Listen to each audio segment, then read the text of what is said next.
Kipengee cha mwisho katika misa takatifu, padre anaposema nendeni na amani, Wakristo tunaitikia tumshukuru Mungu.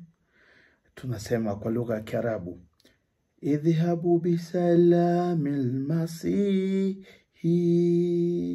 Afu amini Wakristo wanaitikia ashukuru lillahi, yani idhhabu bisalamil masih, halafu wanaitikia ashukuru lillahi.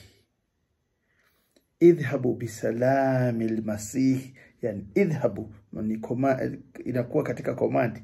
Idhhabu, mmetumwa, mmeagizwa, yani Wakristo wameagizwa, waamini wameagizwa wakamtangaze Mungu. Kwa hiyo idhhabu, idhhabu nendeni, idhhabu bisalamil masih, nendeni na amani ya Kristo.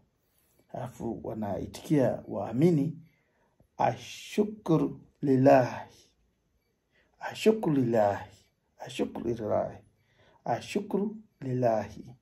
Kwa hiyo idhhabu bisalamil masihi, alafu unaitikia ashukuru lillahi, yani idhhabu bisalamil masihi, ashukuru lillahi. Tumshukuru Mungu au namshukuru Mungu. Kwa kweli kimsingi ashukuru lillahi, namshukuru Mungu. Kwa hiyo subscribe. Ni Father Simon Liberio, katika mazingira ya Wakristo waamini, Masihiyun, Kristo waamini. Kwa hiyo tutaendelea kudodosa kila kipande katika maadhimisho ya misa takatifu.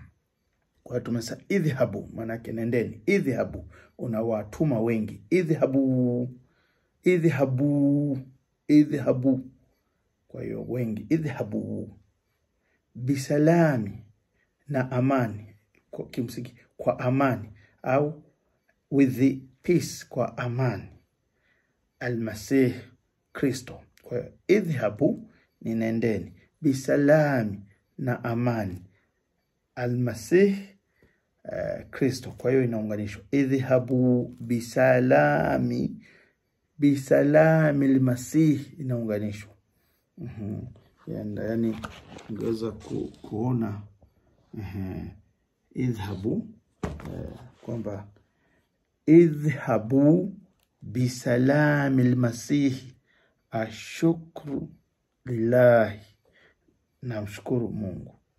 Subscribe, share, comment. Ni Father Libe. Utanipata Instagram, inajulikana pia kama Abuna Liberio. Instagram, Facebook, tuna page yetu. Karibu sana. Na YouTube utatukuta tuna Abuna Liberio katika mabano Yesu Almasih, ni channel ina majina hayo. Subscribe, share, comment.